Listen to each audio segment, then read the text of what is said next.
The following is a production of Fenix Media. The views expressed do not necessarily represent those of the company or its advertisers and may contain language that's unsuitable for younger listeners.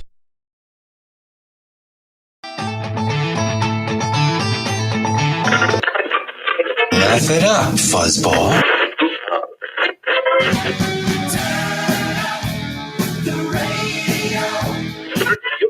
I'm about to do to you what Limp Bizkit did to music in the late 90s.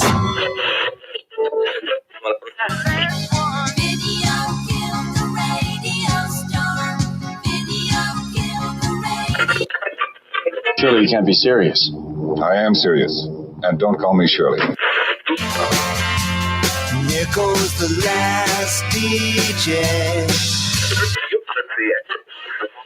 Gentlemen, I wash my hands of this weirdness.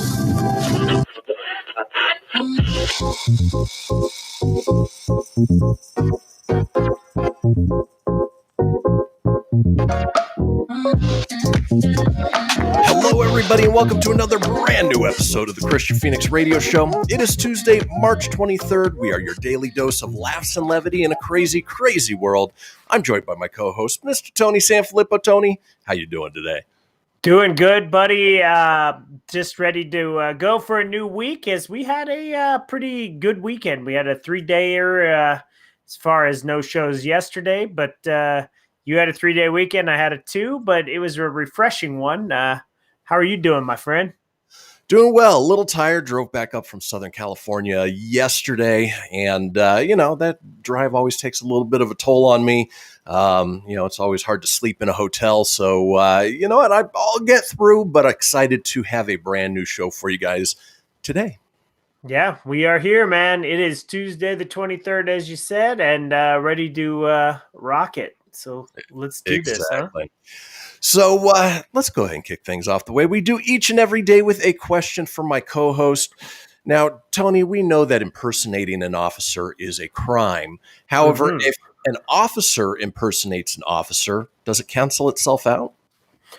I'd still say it's a crime because you're not being truthful of who you are. I mean, at least you're an actual enforcement of the law, but you're still not being who you are.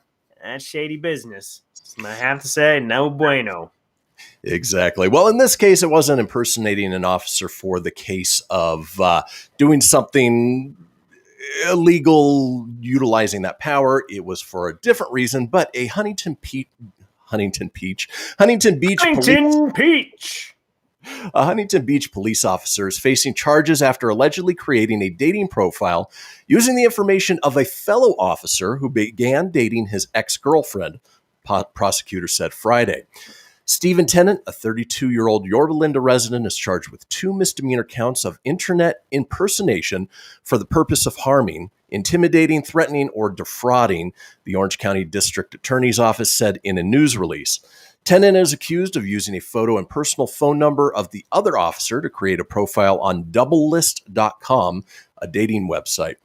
The officer's information was posted to the website twice in September 2020 after he began dating Tennant's ex, according to the DA's office. The victim became aware something was up when he started getting texts from people he didn't know referencing the dating ads, prosecutors said. The victim officer told a supervisor he was being harassed, and Huntington Beach police opened an investigation. This is not boys will be boys or cops will be cops behavior, the Orange County DA Todd Spitzer said in a statement. It is curious and beyond disturbing that a sworn police officer would engage in such reckless behavior to endanger the safety of a fellow officer. Tennant could face up to 2 years in county jail if convicted on both counts. He's scheduled to be arraigned on May 5th. And, they didn't have to go far to open that investigation. Obviously, it was just... it was in-house. Yeah, way to go, Carl. Yeah, definitely. Good teammate there. Well, and it's crazy to think that, police officers who are there to uphold the law and essentially do no wrong, as far as it goes, they have their personal beefs. And in this case, it played out, whenever love or a love triangle is involved, people do crazy things. Yeah, it reminds me when I was younger, and I know we'll have a segment later on today's show with 90s Kid, but back when AOL Messenger was a thing, my neighbor, he was dating the girl next door to him. And when they broke up, he gave her phone number out on the Messenger and said for a good time, call Jenny, and it put her number. Oh, yeah. I mean, stupid kids, right? You think like your heart's broken, so you do something silly like that. Oh, man, you could hear the phone ringing, and then you hear the dad, Jenny, the phone keeps ringing. It was a lot. Yeah, I mean, that was pre-bad days, you just don't do that. But yep, kind of nuts. Yep. That was the next evolution of etching it on a bathroom stall. Yeah. Oof. Rough stuff, man. Rough stuff. Well, what's not rough is today's show. We have a wonderful show lined up for you guys today. Let's talk about today's show, shall we? It's Taco Tuesday! It is Taco Tuesday. Yeah, it is. And as we do on Tuesdays, we've got Animal Tales sponsored by roughriders.org. We have a segment called Real Michael Scott's, if you're an Office fan. Our call-in topic today is Hurry Up and Wait. We have a segment called 90s Kids. We round out the day with This Day in History, and Tony is up next with the entertainment news. Folks, do not go anywhere. We will be right back.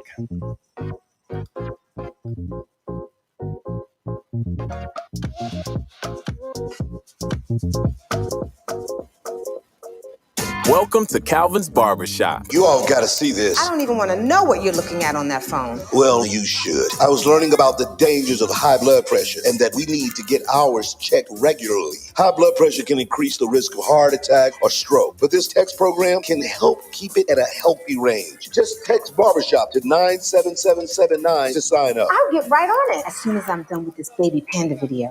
Text Barbershop to 97779. A message from the American Heart Association and the Ad Council. It's important to plan ahead for emergencies, like the storm. When it kicked in, we had a plan. Separated. We were able to get in touch with each other in no time. Idea how to find each other. The whole experience was fine. The most frightening 10 hours of my life. If there's one piece of advice I'd offer other moms out there, it's to stay calm and keep to the plan. Message. Some parents plan ahead, some don't. Make sure you know where to find your family in an emergency. Start your plan at ready.gov. Brought to you by FEMA and the Ad Council. I spend a lot of time in the backyard, and I'm the center of attention at summer barbecues. In '96, I made some of the tastiest s'mores. And in '09, it was me, your backyard fire pit, that accidentally started a wildfire when a summer breeze carried one of my embers into some dry brush. Spark a change, not a wildfire. Visit SmokeyBear.com. Brought to you by the U.S. Forest Service, your state forester, and the Ad Council. Only you can prevent wildfires. Hope you enjoyed your meal. And I just want to say, he's lucky to have a brother like you. Lucky? Caring for my brother is far from easy. But he's a part of me, like my arms and legs, so I'll be his. No time for tired. Nothing can disable this love. He needs me, but I'm the lucky one, even though I need help now and then. If you're caring for a loved one, visit aarp.org/caregiving for care guides and community. Support for your strength. Brought to you by AARP and the Ad Council. What if I told you that a tornado was going to happen tomorrow, right where you live? That it would touch down at exactly 3:17 p.m., and I told you the exact path it would take. You would, of course, prepare. You would talk with your loved ones, and you'd make a plan today. It's true, I can't tell you a tornado will strike tomorrow, but shouldn't you have a plan anyway? Go to ready.gov/communicate and make your emergency plan today. Don't wait. Communicate. Brought to you by FEMA and the Ad Council. This is Mario Andretti. You know me as a race car driver, but I'm also a Meals on Wheels volunteer. I've raced against the sport's biggest personalities, but I've never met more vibrant, amazing people than the seniors served by Meals on Wheels. You can make a difference by dropping off a hot meal and saying a quick hello. So, America, let's do lunch. Volunteer your lunch break at americaletsdolunch.org. This message brought to you by Meals on Wheels America and the Ad Council. You're listening to Fenix Media. Listen live and explore more great shows at phoenixmedia.us.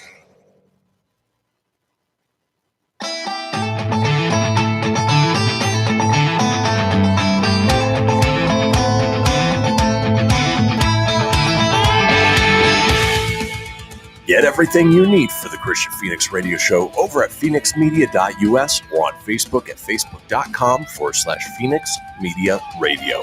Now back to the show.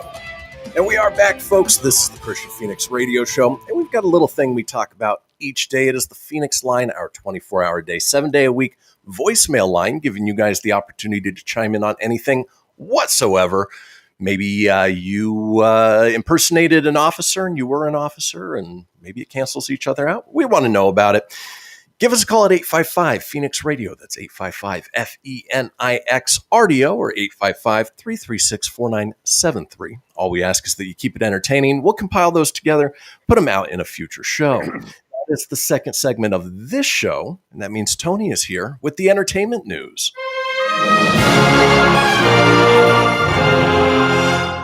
Good morning, everybody. It's Tuesday. It's not quite Wednesday. It's just Taco Tuesday. March 23rd, and here's your Filippo Fast 5. Dr. Oz is the latest individual to step in the hosting seat of Jeopardy! The Boondocks reboot is confirmed for a 2022 release date. Yeah, I should say that 3 times fast. On HBO Max. The Snyder Cut of Justice League. If you want to sit through another 4 hours of fun, it's getting a black and white release. Nope. The LA box office is back, a 1,100% increase in returns for Friday. Well, no duh. They opened the doors finally. Yep. Walt Disney Company allowing employees to return to offices starting July 4th. Oh, boy. That's your Filippo Fast 5. Kind of all over the place. So this last Friday, Falcon and Winter Soldier debuted on Disney Plus. I don't know if you got a chance to watch it. Okay, good. You did. I did as well. Well, 2 weeks after the end of WandaVision, Marvel already has another hit. Disney Plus announced that Falcon and Winter Soldier's premiere weekend was the biggest yet of any of the series on the streaming service. Disney Plus did not provide exact viewership numbers for the premiere. However, it did mention that Falcon and Winter Soldier stands above WandaVision and the season 2 premiere of The Mandalorian, with the trio composing the top 3 most watched premieres on the platform. During its annual shareholders meeting this month, Disney announced that its streaming service had reached 100 million subscribers since its launch 16 months ago. The success of WandaVision and The Mandalorian, as well as movie releases like Pixar's Soul and Raya and the Last Dragon, likely played a major role in boosting the popularity of the Disney Plus service. Falcon and Winter Soldier began its 6-episode run on March 19th, with new episodes debuting every Friday on Disney Plus for the next few weeks. There are currently no announcements for a second season, though Marvel Studios head Kevin Feige has confessed that some ideas are being bounced around. On the horizon for Disney Plus original series, Marvel will debut Loki on June 11th. The studio is eyeing release dates before the end of the year for Hawkeye and Ms. Marvel. I gotta say, I really enjoyed Falcon and Winter Soldier this week. It was a good, in the vein of Captain America, Winter Soldier / Civil War vibe to it. I enjoyed it. I'm excited to see where it goes. I'm not going to spoil anything in case no one's watched it yet. What say you?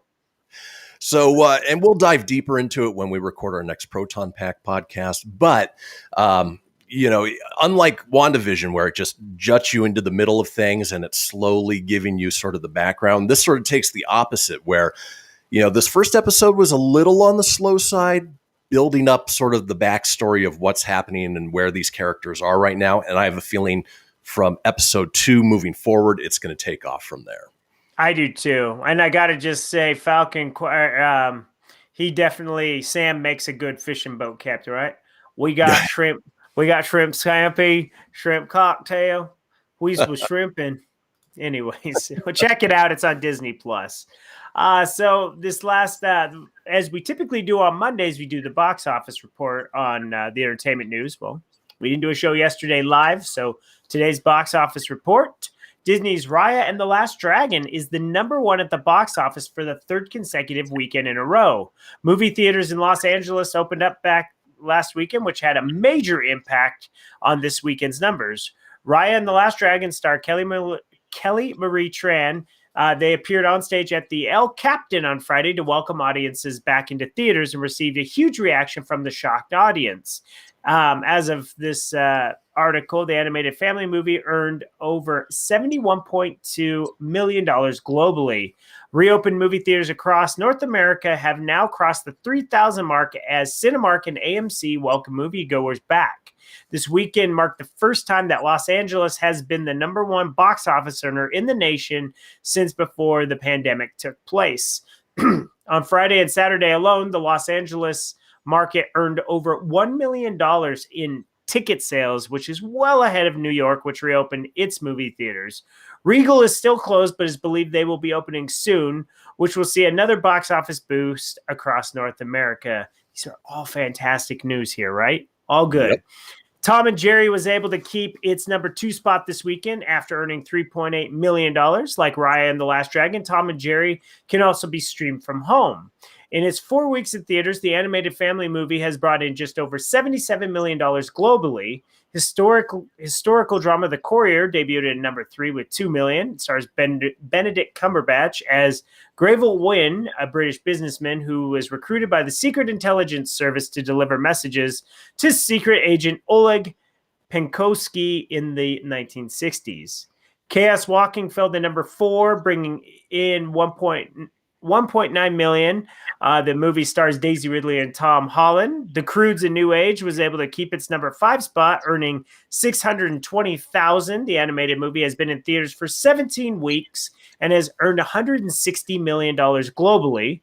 Boogie, the movie about boogers or basketball, whoever you ask, fell to #6, bringing in $600K. The Marksman, aka Taken 9, landed in 7th. Liam Neeson's action thriller earned $480,000 as of this article. It's earned $18 million globally. Wonder Woman 84 came in at #8 with $460. The sequel earned $165 million globally since debuting last year. The Little Things took the 9th spot, while The Father took the 10th with $340K and $312K respectively. So all great things coming out of the box office this week. We know we have Kong versus Godzilla coming in this week, so should be a new champ at the box office. But man, it's good to see the kid movies like The Croods, Tom and Jerry, and Raya and the Last Dragon getting the box office back in track. Man, what say you? Good news, everyone. Yeah, it's awesome that, theaters are opening again, even if it is, limited seating. But I find it interesting that, Raya could have done even better this weekend if Cinemark didn't refuse to carry it. They won't carry it because it's also on Premier Access on Disney Plus, and so they're upset about that. But ultimately, that shouldn't hold them back. Right. But it's good news regardless. Yeah, I feel like in this time, in this day and age, if you want to get your box office back in action, you've been on the shelf for about a year, you're not going to be picky what you're playing. Right. Like, just because it's streaming, it doesn't mean everybody's paying $30 to watch Raya and the Last Dragon. They may want to spend that $30 to take the family to a matinee to your theater and give you the money. So it makes no sense to discriminate against that. It's kind of frustrating to hear that news, to be honest with you. Yeah. It's not good business, man. Not good business. It's petty business. That applies to me specifically. I was planning on taking the boys over the weekend. The closest theaters to us were Cinemark theaters. Wanted to take them to see Raya and the Last Dragon. I'm not going to pay $30 to see it on Disney Plus. They lost out on my money because they weren't playing it. No, absolutely. Well, I'm looking forward to getting in the theaters. I know this coming weekend I'll be in Nevada. I'm hoping that you and I will be able to catch Godzilla versus Kong. So I guess I have some catching up to do before this weekend if we see that, because I have not watched Skull Island and I did not watch The Last Godzilla. So yeah, definitely catch up, because I want to see that and I want to see it on opening weekend. And those would be, I'd imagine, a lot more entertaining than the first 2 hours of the Snyder Cut. Yes.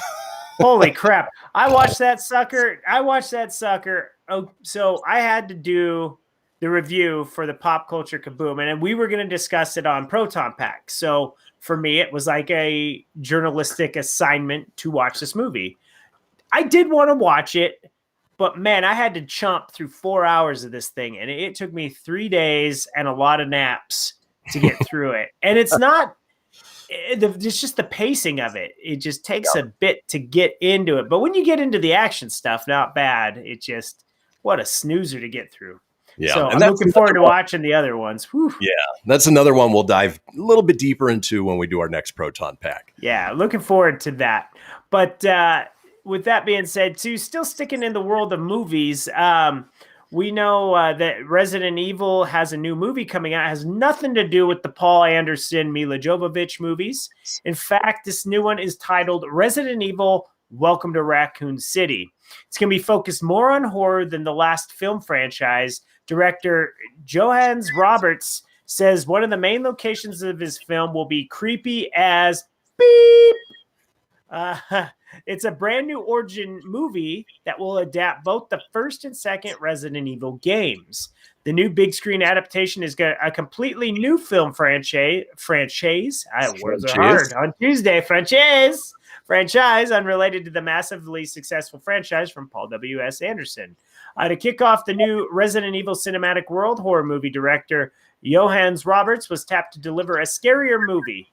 The big thing for the movie is tone. The thing I loved about the games is they were just scary as hell, and that is very much what I wanted to make with this. That's the atmosphere. It's the rain. It's the constantly dark scene. It's creepy. Raccoon City is kind of a rotten character in the movie, and it's sort of the atmosphere in the games I wanted to put in film.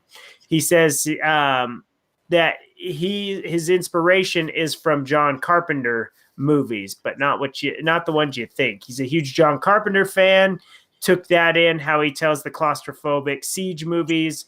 I took movies like Assault on Precinct 13, The Fog, and that's where he got his inspiration. So he wants to make this creepy as F, and the movie will be out later this year. It looks September 3rd is when it comes out. So looking forward to seeing the trailers. And, the original Resident Evil movies, before they made so many of them, were actually not too bad. So I'm looking forward to seeing what Johannes brings to the screen. Yeah, this is the first I'm hearing of it, so I'm excited in that fact. The original Resident Evils were okay for what they were, given the fact that they were comic book movies, but the bar has been raised so much now that, it deserves a true adaptation. It sounds like that's what they're going to go for with this. Well, if Mortal Kombat's any indication next month, this could be really good. So, yeah. But that's your movie and entertainment news today. Let's roll on to them birthdays. It's my birthday! All right. So I took a little of yesterday's birthdays and a little bit of birthdays today, kind of combined it into one birthday cake celebration. Legally Blonde star who won an Academy Award and Golden Globe Award, leading for her role in Walk the Line. Her other films include Hot Pursuit, Water for the Elephants, Cruel Intentions, that was a good one back in the day, Sweet Home Alabama, and Fear. Roller coaster scene, right? Am I right? Reese Witherspoon, still a hottie at 45. NFL defensive end who was named Defensive Player of the Year in 2012, 2014, 2015, was a longtime Houston Texan before he got the hell out of town and jetted to Arizona. J.J. Watt is 32. What is I saying? Mr. James T. Kirk from Star Trek and T.J. Hooker. William Shatner is 90.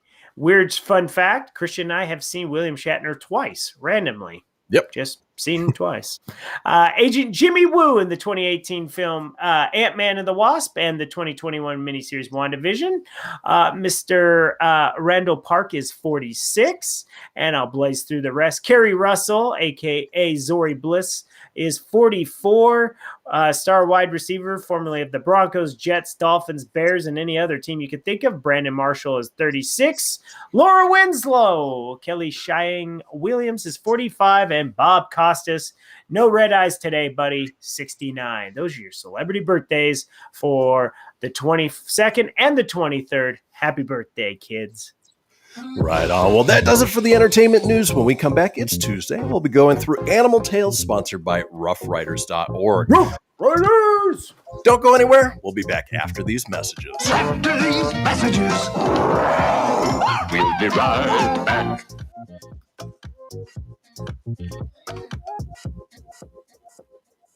Okay, what are you wearing right now? Nothing. That's right. So mommy's going to teach you how to dress yourself. Underwear always comes first, name tag at the back, then pants, then shirt. Get the first button in the right hole or you have to start all over. Socks going first, then shoes, right on right, left on left. With shoelaces, just take the ends, cross them over, switch the loops, the rabbit goes down the hole, pull tight, and you're left with bunny ears. Got it?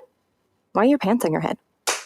Most parenting is hard to do in just 2 minutes. But 2 minutes twice a day making sure they brush their teeth is easier, and it could help save them from a lifetime of tooth pain. Visit 2min2x.org to find out more. A message from the Partnership for Healthy Mouths, Healthy Lives, and the Ad Council. This message is for all of you sitting in the passenger seat. And apologies if it gets a little uncomfortable. But how does it feel to be at the mercy of someone who thinks a random text is more important than your life? Someone who takes their eyes off the road while speeding along in a 3-ton hunk of steel. Freaky, right? Well, why not just ask them to stop? Or better yet, volunteer to text for them. It might be a little awkward, but believe me, you'll live. Learn more at stoptextstoprex.org. Brought to you by the Ad Council and the National Highway Traffic Safety Administration. We are live outside the home of Joe and Rosie Goddard, where a pretty big tickle fight broke out just minutes ago. Sources say their father instigated the laughter. Let's go inside for a comment.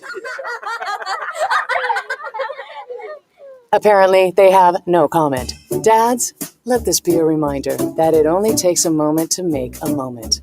Call 877-4DAD-411 or visit fatherhood.gov. Brought to you by the U.S. Department of Health and Human Services and the Ad Council. How's it going? I'm having a stroke. Are you going to shake my hand? I'm having a stroke. Wow, you're not even moving your arm. I'm having a stroke. When someone is having a stroke, they may not be able to say it with words, but their body language will tell you loud and clear. Look for FAST. F, face drooping. A, arm weakness. S, speech difficulty. T, time to call 911 immediately. Know the sudden signs. Spot a stroke fast. Visit strokeassociation.org. Brought to you by the American Stroke Association and the Ad Council. Hello, Kubo. What have you got planned for today? Come on, this way. Adventure can be found anywhere, but the best place to start is in the forest. It's the most powerful magic there is. Head outside to discover incredible animals. Wow. And beautiful plants that come together to create an unforgettable adventure.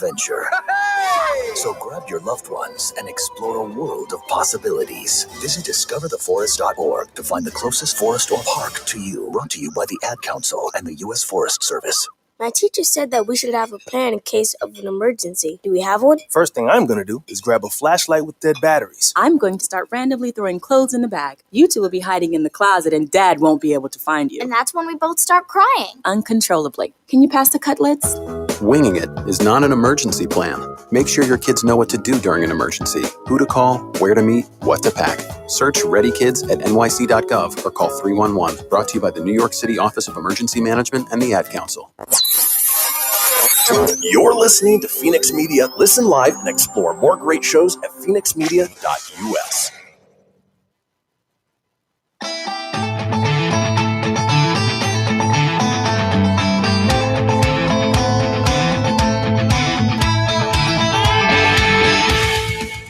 Get everything you need for the Kristian Fenix radio show over at phoenixmedia.us or on Facebook at facebook.com/Fenix Media Radio. Now back to the show. And we are back, folks. This is the Kristian Fenix radio show, and we are all over social media with many of you watching us as we speak on Facebook Live or YouTube Live. Now, if you want to get a hold of us on social, I'm available at facebook.com/Kristian Fenix Radio or on Instagram and Twitter at Fenix Media Radio. Tony's available at facebook.com/Tony.Sanfilippo. That's SANFILIPPO.94. Or on Instagram at Tony.Sanfilippo81. Now, being that it is Tuesday, we like to do Animal Tales, sponsored by RoughRiders.org. Now, Rough Riders is a local 501c3 nonprofit dedicated to the transport of dogs from the outlying rural shelters where they may not have a chance at survival, bringing them here to the metro area, working with local nonprofits, local rescues and shelters to find them homes, give them a second chance at life. If you want more information about Rough Riders, head over to roughriders.org or on Facebook at facebook.com/Rough Riders Saves. And without further ado, let's get into Animal Tales. Dogs and the cats, they take up the middle where the honeybee hums and the cricket fiddles, the donkey brays and the pony neighs, the old grey badger sighs.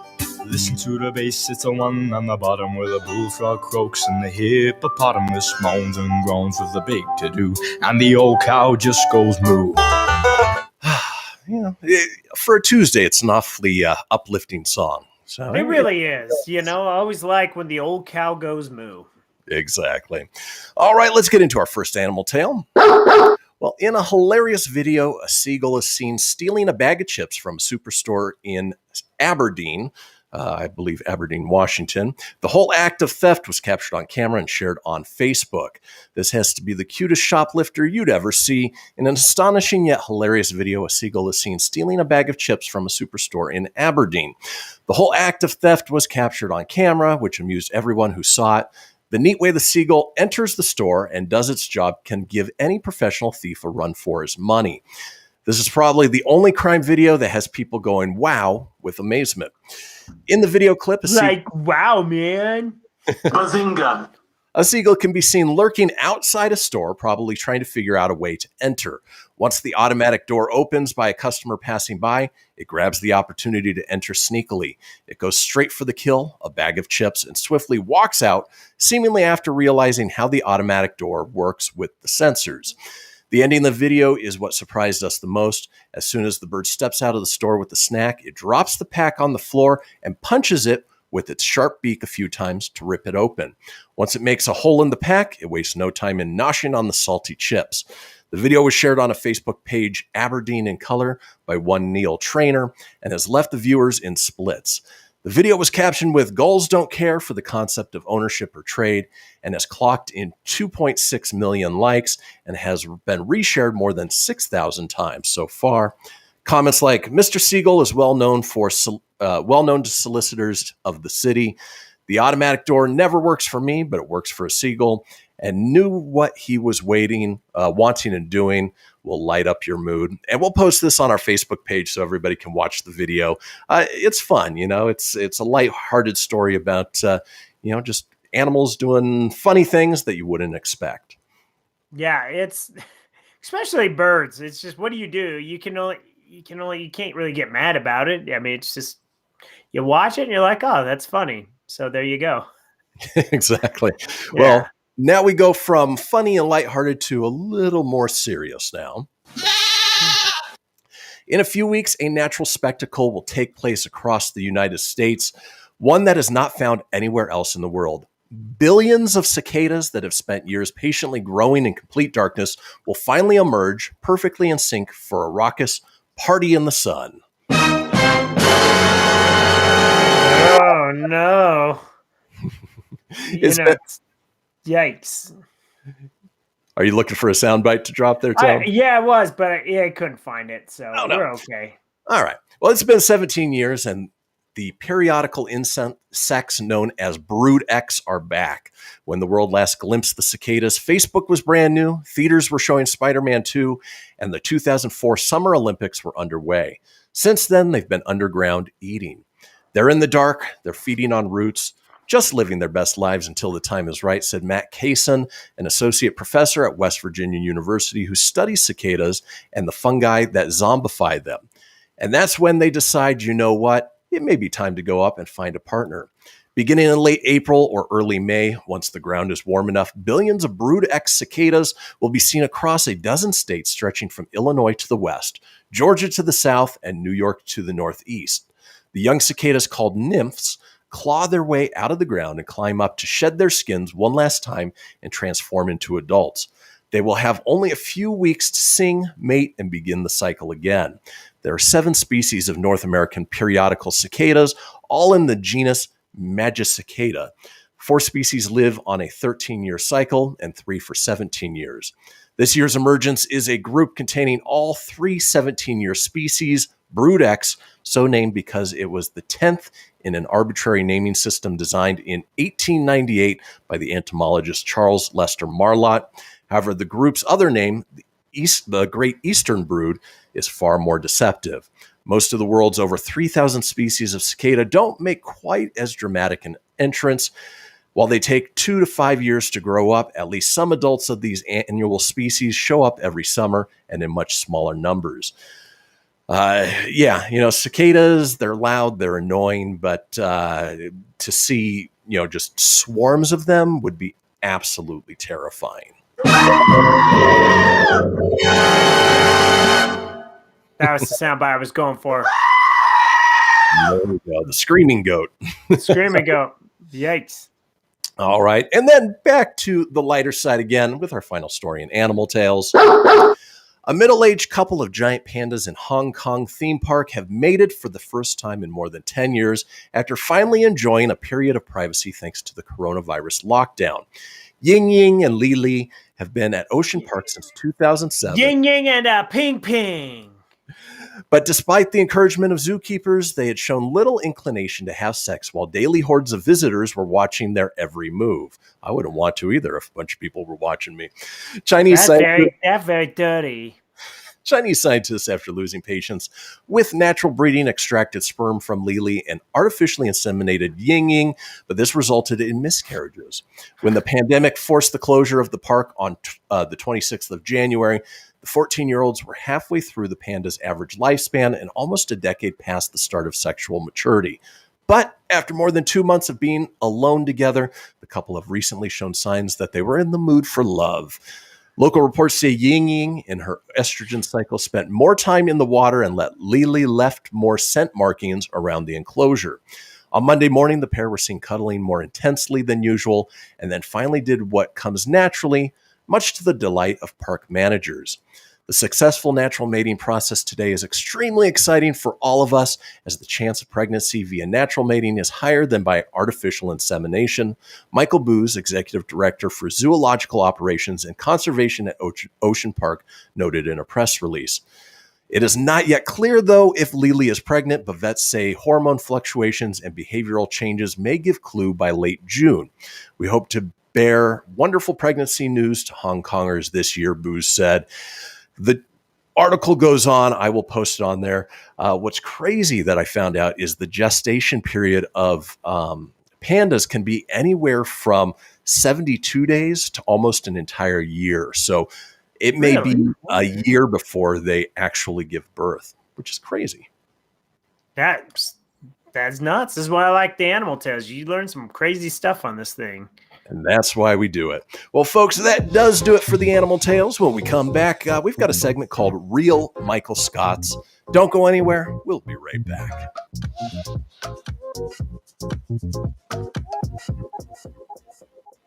This is Mario Andretti.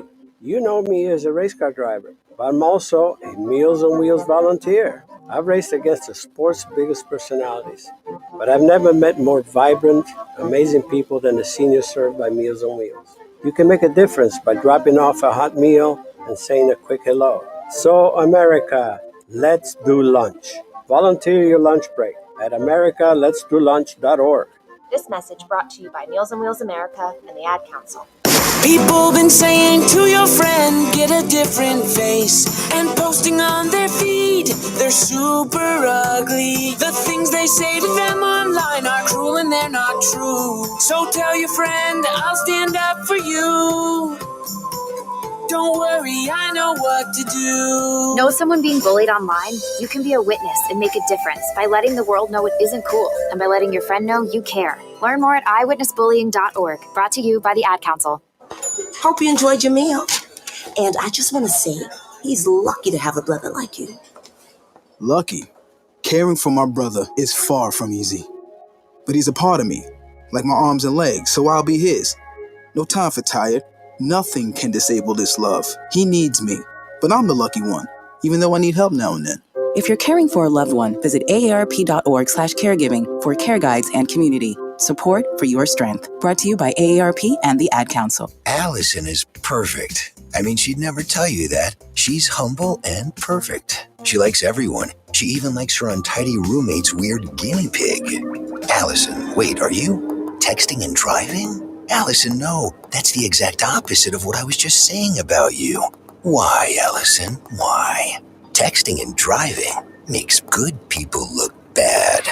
Visit StopTextStopWrecks.org. Brought to you by the National Highway Traffic Safety Administration and the Ad Council. I'm Paul George of the Indiana Pacers. When I was 6, my days were spent playing basketball. When I was 6, my dream was to make it to the NBA. When I was 6, my mom had a stroke. So I want you to learn to spot a stroke fast. F-A-S-T. F, face drooping. A, arm weakness. S, speech difficulty. T, time to call 911. I'm Paul George. Spot a stroke fast. Visit strokeassociation.org. Brought to you by the American Stroke Association and the Ad Council. My name is Lola Silvestri, and I'm going to be 95 this year. I was very independent. I fell, and I had to have Meals on Wheels. America, let's do lunch.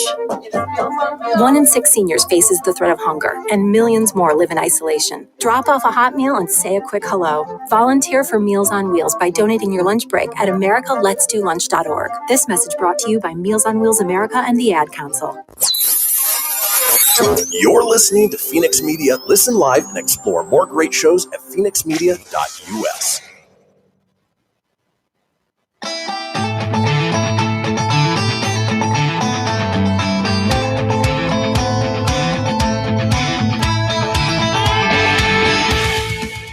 Get everything you need for the Kristian Fenix radio show over at phoenixmedia.us or on Facebook at facebook.com/Fenix Media Radio. Now back to the show. Indeed. This is the Kristian Fenix radio show, and we've made it to the final segment of the first hour. But don't fret, there is still plenty ahead with our second hour, including our call-in topic of hurry up and wait. What's the longest line you've ever waited in? Now, if you missed a portion of the show or you want to go back and catch up on any of the previous shows, it's easy enough to do so. Head over to phoenixmedia.us, click on the show's link, scroll on down to the Kristian Fenix radio show. From there, you can get video, you can get audio as well, or head over to wherever you get podcasts. Apple, Google, Stitcher, Spotify, Anchor Breaker, TuneIn, iHeart, about 20 in all. While you're there, be sure to subscribe. That way you always have the latest episode. Leave a review, let us know what you think, and tell your friends, because sharing is caring. Now, in this segment that I've titled Real Michael Scotts, we're going to take a look at bosses who bear a resemblance to the character Michael Scott from The Office, played by Steve Carell, who has some very outlandish ideas, does some strange things as far as a boss goes. The Office, for me, I always struggled getting into the show. I got to go back and give it another chance, but I know it's a show that you've enjoyed, Tony. And was Michael Scott one of your favorite characters on there? You're muted. Yeah, he was a good part of the show. He was goofball, he was funny, and he did some really stupid things. You're just like, oh my God. But that made kind of the charm of the show, is he was such a dingling that it was entertaining. All right. Well, let's go through these, and maybe it'll remind you, Tony, of a boss that you had that pulled a Michael Scott type moment. So let's go ahead and kick this off with Real Michael Scotts. I don't want somebody sucking up to me because they think I am going to help their career. I want them sucking up to me because they genuinely love me. Just to give you a little bit of the genius that is Michael Scott. All right. This first one, Homeschool Prom Queen says, we had kidnapping drills one day where we learned how not to be kidnapped. Notably, this was a regular, boring office in a regular, boring suburb. No reason why kidnapping would be on anybody's radar. But you know what? That is the perfect example of a Michael Scott type moment. How not to be kidnapped at your office. Right. How not to finally do that. So let's keep moving on with Real Michael Scotts. I don't want somebody sucking up to me. So this from Big Shoots says, we had an anonymous feedback program at work, and our boss was livid with the results, particularly with several comments that he frequently lost his temper in meetings and would yell at us. The more he talked about how incorrect and unfair and hurtful these comments were, the redder and angrier he got, until he finally pounded the table and shouted, I do not scream in meetings, okay? Well, sounds like he just proved the point. Well, you just proved everybody wrong. So, yikes. All right, moving on. Real life Michael Scotts. I don't want somebody sucking up to me. Jezebel Ray says, I had a boss sneak up behind a middle-aged female employee, pick her up, then immediately drop her down saying, I didn't think you weighed that much. He could not stop laughing. He was the principal. This occurred during passing period in a crowded middle school hallway. You just can't say stuff like that. Ruh-roh, Raggy. Yeah, sounds like harassment charges from here to eternity. Yeah, that's not good. Oof. Not good at all, but stereotypical Michael Scott thing to do. Let's keep rolling on. Talking real life Michael Scotts. I don't want somebody sucking up to me. This from Jaminator says he called an all-staff meeting to announce his divorce. Then he instructed our receptionist to lie to his soon-to-be ex-wife and deny that he was in the office all the time. It's no wonder he's getting divorced. Sounds like he was doing a couple things that he probably shouldn't have been doing. Yeah, it sounds like he was definitely up to no good. He was up to some shenanigans. Ooh, you said shenanigans. Shenanigans. Let's keep rolling on. We're talking real life Michael Scott's, the Office character that was famously played by Steve Carell. I don't want somebody sucking up to me. This from Lemons of Life says he wanted a pomegranate for lunch and they were out of season, but that didn't stop him from sending me on a quest to every grocery store in town in search of a pomegranate. Multiple produce guys laughed at me, but that was the easiest $13 per hour I ever made. And it just goes to show that, if a boss has an unreasonable request, but you get to leave for a few hours, might as well take it. Yeah, absolutely. All right, let's keep rolling. Talking real life Michael Scott. I don't want somebody sucking up to me.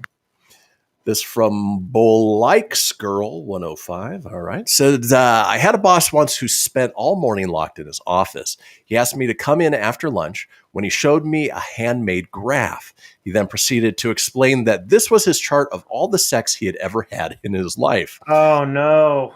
No.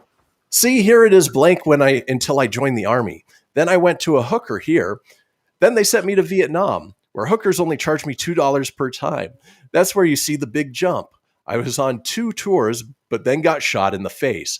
I came back home, and you see how it just drops to almost nothing? I was astounded. Oh, no. Drop! Oh, not good. Yeah, you can't do that. No, that very bad. Let's keep rolling on. Talking real life Michael Scotts. I don't want somebody sucking up to me. Now, this one, the name was deleted, but, as the fiance of a redhead, I understand. It says, I had a redheaded boss who made us all sit down and watch a training video about how we shouldn't refer to him as a ginger because it was bullying. No one ever had called him that before. Apparently, he took it a little too to heart, but I don't think Tinnaman.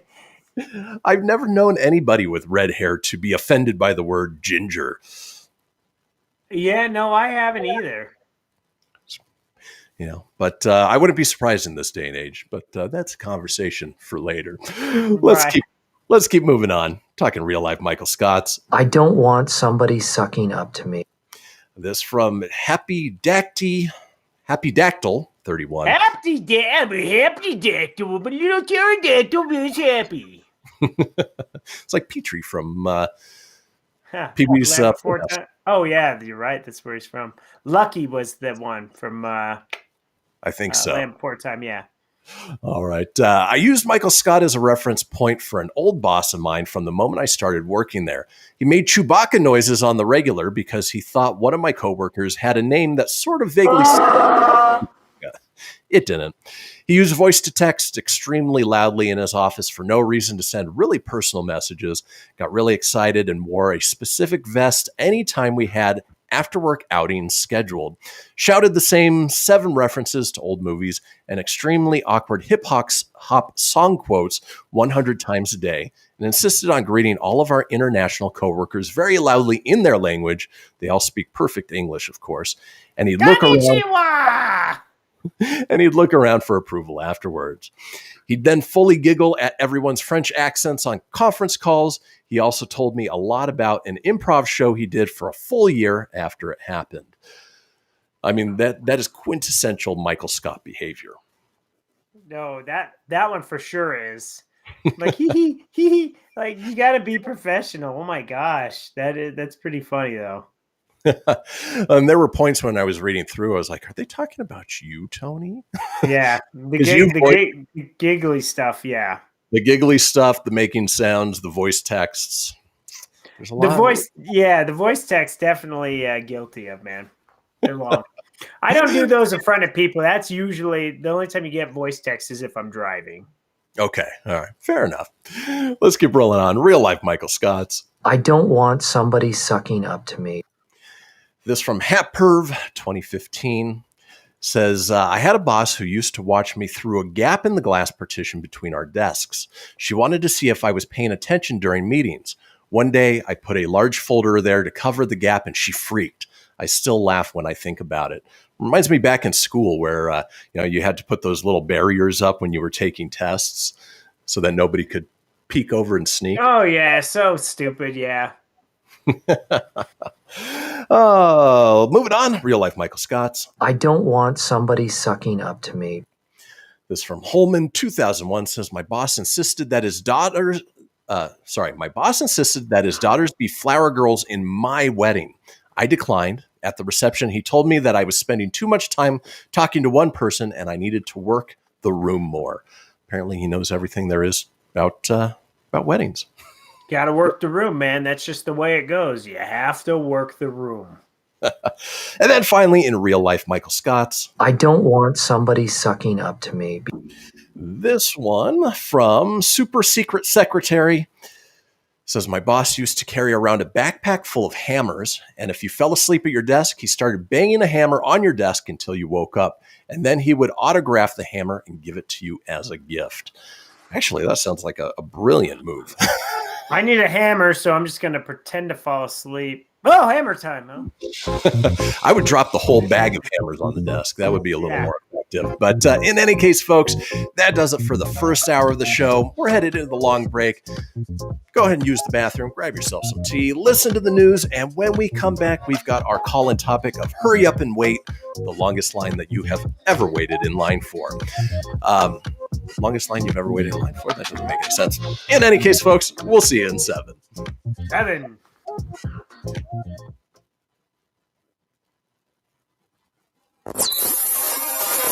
You're listening to Fenix Media. Listen live and explore more great shows at phoenixmedia.us. Hamilton was adopted from a rescue in 2008. He really likes to be around people. I get out my mat and I'm doing a downward dog and he's underneath. He's quite the pug about town. He gets invited to a lot of parties. He knows he's a pretty big deal. Look at this little face. How do you not love him? Hamilton the Pug, Instagram star and shelter pet. Amazing adoption stories start in shelters. Visit theshelterpetproject.org to find a pet near you. Brought to you by Maddie's Fund, the Humane Society of the United States, and the Ad Council. You make sure his toys don't have any sharp edges. You taught her what to do when the smoke alarm goes off. You do so much to keep your child safe. But are you using the right car seat for your child? Car crashes are a leading killer of children ages 1 to 13. Protect your child's future at every stage of life. For information on the right seat for your child, visit safercar.gov/the-right-seat. A message from the National Highway Traffic Safety Administration and the Ad Council. So you see, son, good manners are important. Should I go through it again? Yes. Yes, please. Yes, please. Exactly. Always say please, thank you, you're welcome, and excuse me. Sit up straight, hold doors open, don't speak with your mouth full, keep your elbows off the table. Share your things, play nice, and generally treat others the way you'd like to be treated. Got it? Got it. And stop picking your nose. Most parenting is hard to do in just 2 minutes. But 2 minutes twice a day making sure they brush their teeth is easier, and it could help save them from a lifetime of tooth pain. Visit 2min2x.org to find out more. A message from the Partnership for Healthy Mouths, Healthy Lives, and the Ad Council. I'm a retired school psychologist, and helping people was my thing. After my stroke, when Meals on Wheels started, I was on the other end of the stick, so to speak. My name is Julius Gaines, creative writer, poet, photographer. 1 in 6 seniors faces the threat of hunger, and millions more live in isolation. Drop off a hot meal and say a quick hello. Volunteer for Meals on Wheels by donating your lunch break at americaletsdolunch.org. This message brought to you by Meals on Wheels America and the Ad Council. You're listening to Fenix Media, the multiverse of pop culture entertainment. To explore our complete lineup of quality programs, head over to phoenixmedia.us or like our Facebook page at facebook.com/Fenix Media Radio. Feature story news in Washington. I'm Simon Marks. A 21-year-old suspect has been charged with 10 counts of murder following Monday night's shooting at a supermarket in Boulder, Colorado. Among those dead, a serving police officer. FSN's U.S. correspondent Sarah Walton reports. 51-year-old Eric Talley was the first officer to respond to the shooting at King Scooper's grocery store in the city of Boulder on Monday afternoon. None of the other victims have been named, but are aged between 20 and 65. The suspect is being held in custody, but police have given no details about the motive for the shooting. It comes less than a week after attacks on 3 spas in the Atlanta area, which left 8 people dead.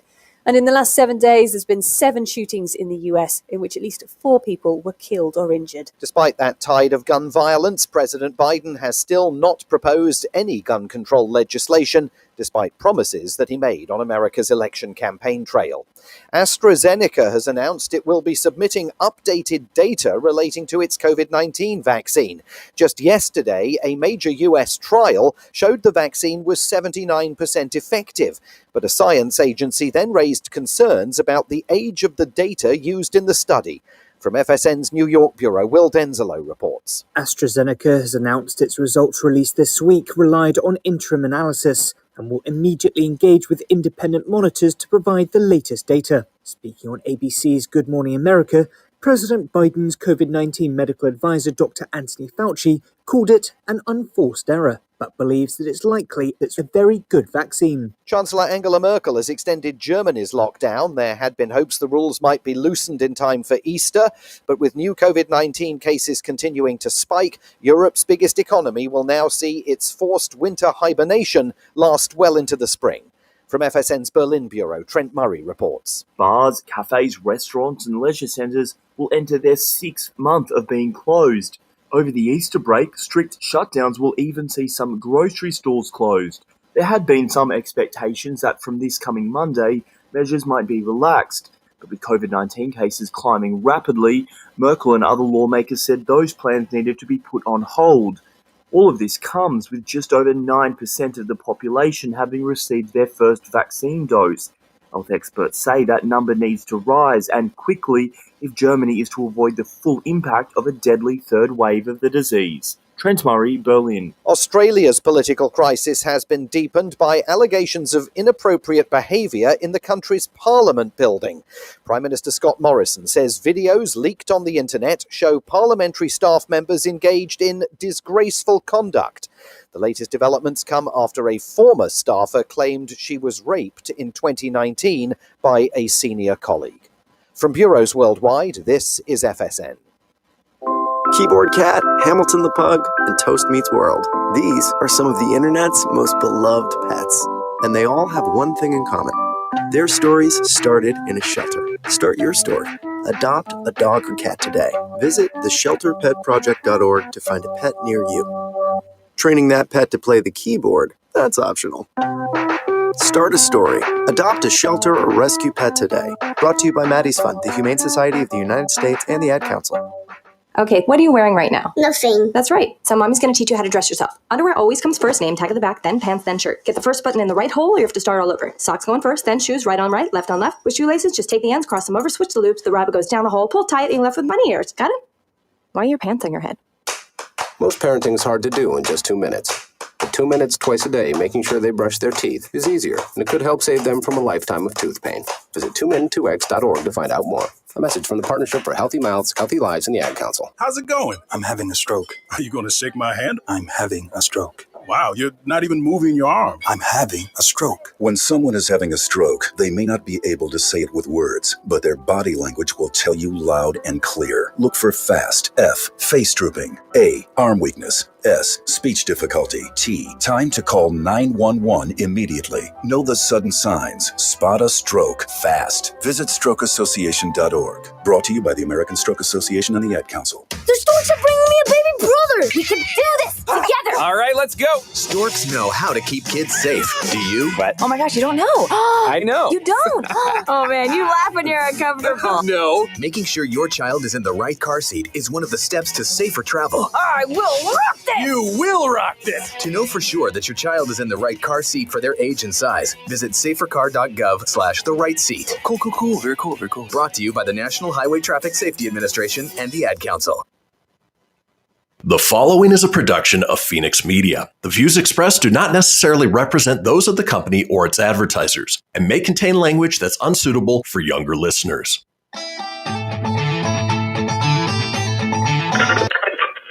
Laugh it up, fuzzball.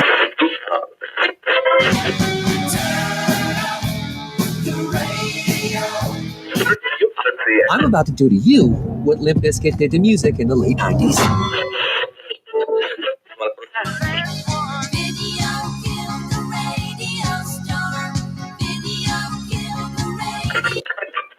Surely you can't be serious. I am serious. And don't call me Shirley. Here goes the last DJ. Gentlemen, I wash my hands of this weirdness.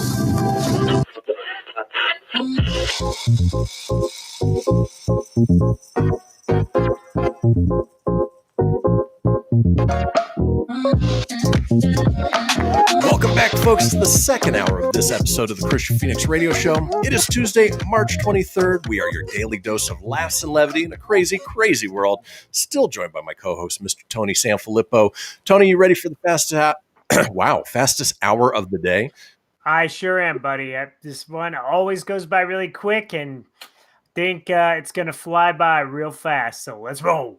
All right. Well, this is the interactive portion of the show where we want to hear from you guys, the listeners and watchers, on our topic of the day.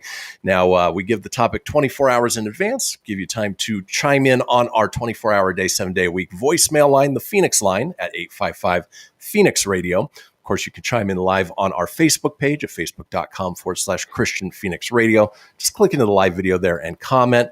Or, as we've been doing over the last couple weeks, we do Stereo Roulette, where we utilize the Stereo app to chat with either you if you stand in the line, which is actually quite apropos to what we're talking about today, or we just grab people at random and ask them the question of the day.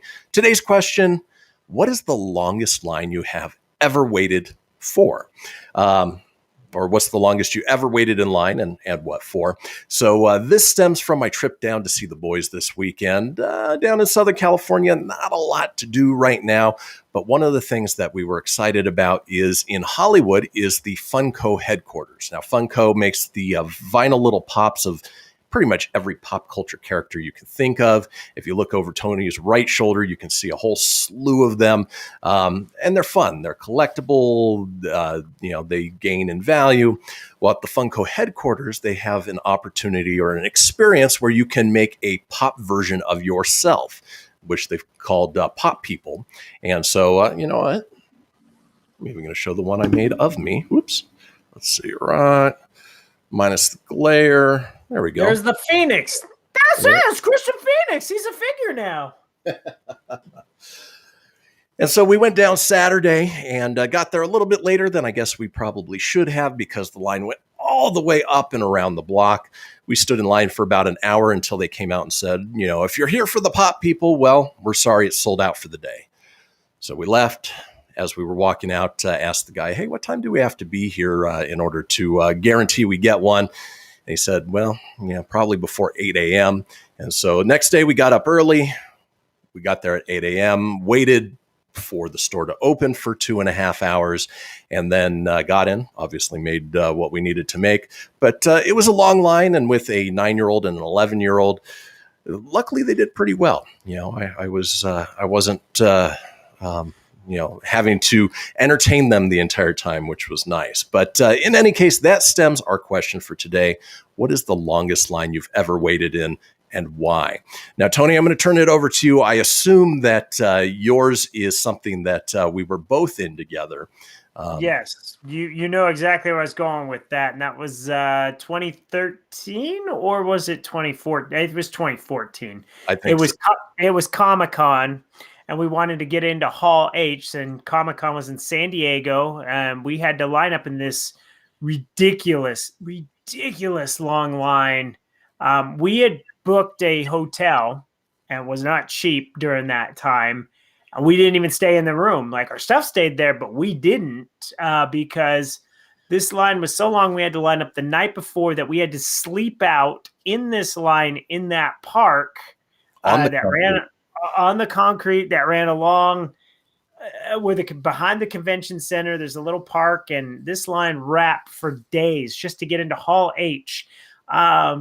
The thing is you wanted to get in for the Avengers panel. And that was the big one. It was Avengers Age of Ultron. And I think we were in line for about 14 hours, something like that. I mean, there was we had to tag out. Somebody had to go run to the 7-Eleven down off the gas lamp district and go get some power drinks and some snacks. And we had to take turns doing this, and bathroom breaks. We had to keep going into the Marriott that was right off the beach there. Holy cow. I think we saw celebrities run by. We saw CM Punk was jogging past us, wrestler, UFC fighter. It was crazy, man. But once we got in, and it was all day. We lined up about, I want to say 10 p.m. the night before, and we were pretty far back at that point. I want to say it was even earlier than that. Because people were lining up. So we're like, should we do it? Is it worth it? I can tell you in hindsight, I wish we I don't regret it, because we got to actually be in the same room as Robert Downey Jr., Chris Hemsworth, Chris Evans. We were there with every Avenger with the exception of Scarlett Johansson. She was the only one that wasn't there. That was the day they brought out Josh Brolin. When he came out with the Thanos glove. We saw Wanda and Vision before they were WandaVision. We saw all that. We saw Ant-Man, Paul Rudd, Michael Douglas. We saw so many people in person that they were only a mere feet away from us. So was it worth it? Yeah, but holy hell, it was probably about a 14, 15-hour line. It was long. Yeah. Long, painful. And we got woken up by sprinklers. You remember that morning? Just the damn sprinklers in that park went off. So you were wet, you were stinky, you were cranky, everything above. But man, the payoff was worth it. And we saw Dexter. We saw all kinds of stuff, man. All kinds of stuff that day.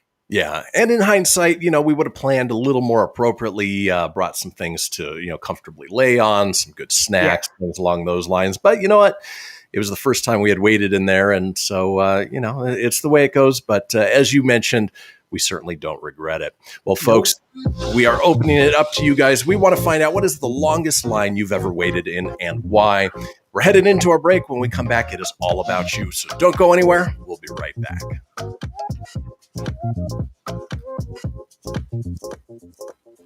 Welcome to Calvin's Barbershop. You all gotta see this. I don't even want to know what you're looking at on that phone. Well, you should. I was learning about the dangers of high blood pressure and that we need to get ours checked regularly. High blood pressure can increase the risk of heart attack or stroke, but this text program can help keep it at a healthy range. Just text Barbershop to 97779 to sign up. I'll get right on it as soon as I'm done with this baby panda video.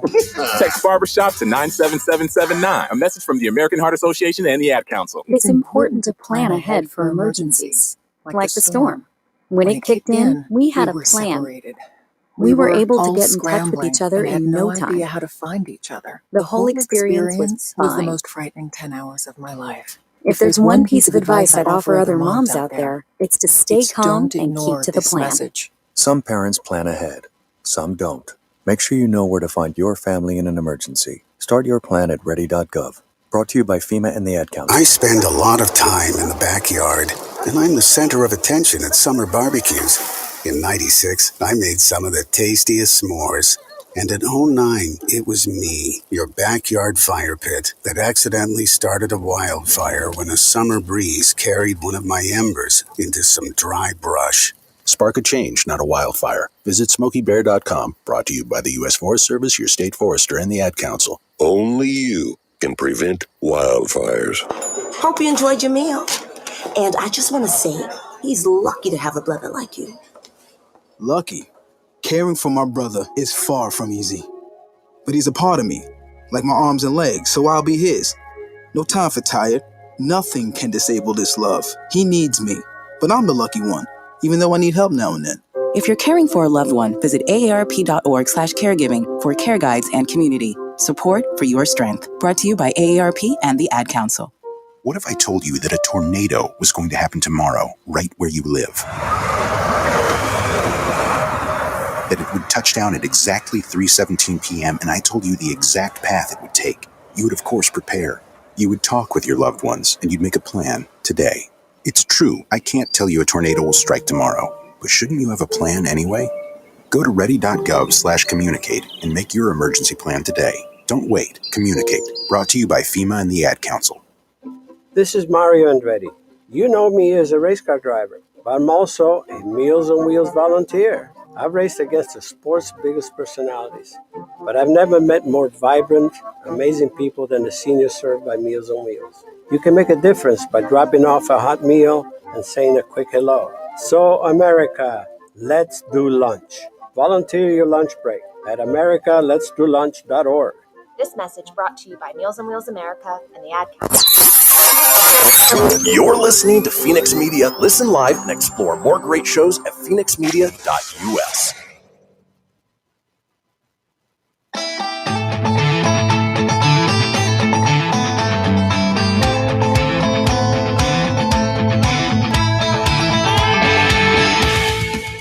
Get everything you need for the Kristian Fenix radio show over at phoenixmedia.us or on Facebook at facebook.com/Fenix Media Radio. Now back to the show.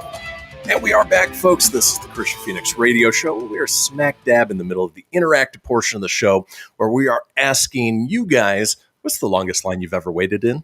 And why?